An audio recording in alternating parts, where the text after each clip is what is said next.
अनुराग भदौरिया जी, मैं आपसे पूछना चाहती हूं, ये रेकग्नाइज्ड और अनरेकग्नाइज्ड मदरसों की लिस्ट है उत्तर प्रदेश में।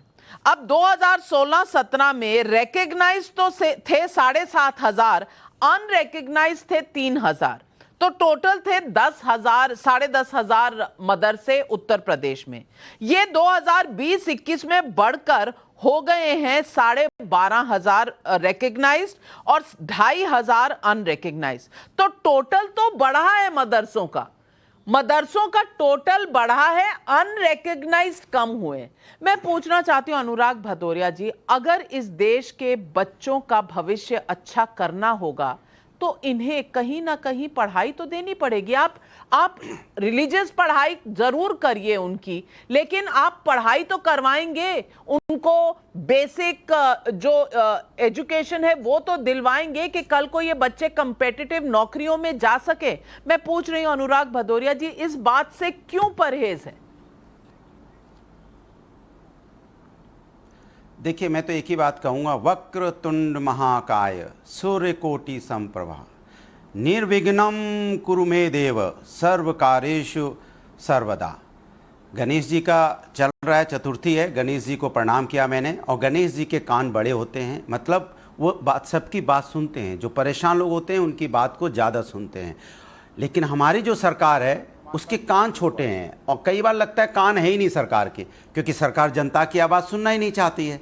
मैं तो कह रहा हूं कि सिर्फ एक ही हमारे मुस्लिम भाई के बच्चों क्यों, हिंदू भाई के बच्चे, पूरे हिंदुस्तान के बच्चों को पढ़ने का अधिकार है, उनको अपने पैर पे खड़े होने का अधिकार है। हम संकीर्ण मानसिकता की क्यों सोचें? क्यों ना नविका जी हम बड़े दिल से सोचें। सभी जो अमीर गरीब, जो सभी जाति धर्म के बच्चे हैं, सभी की स्कूल की शिक्षा अच्छी होनी चाहिए, सबको मौका बड़ा मिलना चाहिए, सबको आगे बढ़ने का मौका मिलना चाहिए। इस पे सरकार क्यों नहीं बात करती?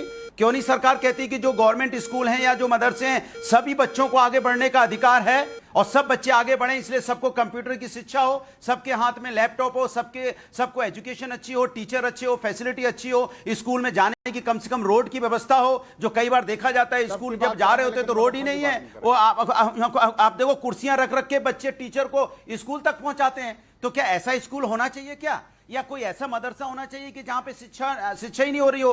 तो मदरसे हो या स्कूल हो, दोनों में शिक्षा मिलनी चाहिए और जिम्मेदारी सरकार की बनती है। और मैं तो कहता हूं अगर उत्तर प्रदेश में और असम में ऐसा हो रहा है तो सरकार की फेलियर है। सरकार की कानून व्यवस्था पूरी तरह से चरमरा चुकी है। हर गली मोहल्ले में तो चौकी होती है, पुलिस चौकी होती है, उसके बाद थाना होता है, थाने के बाद सीओ होता है, उसके बाद एसपी होता है। इसके मतलब अगर इस तरह की घटनाएं हो भी रही हैं, चलिए 60 सेकंड हो गए खत्म। मुझे समझ नहीं आया कि समाजवादी पार्टी आज सोच क्या रही है।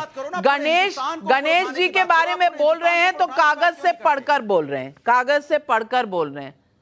पूरा श्लोक तो सुना दीजिए बिना कागज देखे अनुराग भदौरिया जी। अगर कागज से पढ़ के बोल रहा हूं नविका जी, चलिए मैं आपसे एक बात पूछता हूं, अगर पढ़ के ही तो बोला जाएगा ना। अगर मैं तो बिना पढ़े भी बहुत कुछ बोल सकता हूं, ये तो बिना पढ़े बोल सकता हूं मैं, तो इसमें आर्टिकल लिखे हुए हैं कि जिससे कि कल कोई बात ना हो जाए। तो पढ़ के बोलना भी कोई गुनाह है क्या? नहीं, बिल्कुल नहीं है, बिल्कुल नहीं है। नहीं नविका जी, गुनाह है क्या? गणेश जी की स्तुति करनी हो तो पढ़ना तो पड़ेगा ही, पढ़ना तो पड़ेगा ही। इसीलिए बच्चों को पढ़ाई कराना, अगर वो किसी कॉलेज में जाना चाहेंगे तो स्कूल बोर्ड का सर्टिफिकेट लगता है, और स्कूल बोर्ड के सर्टिफिकेट के लिए आपको रेकग्नाइज स्कूल में जाना पड़ता है।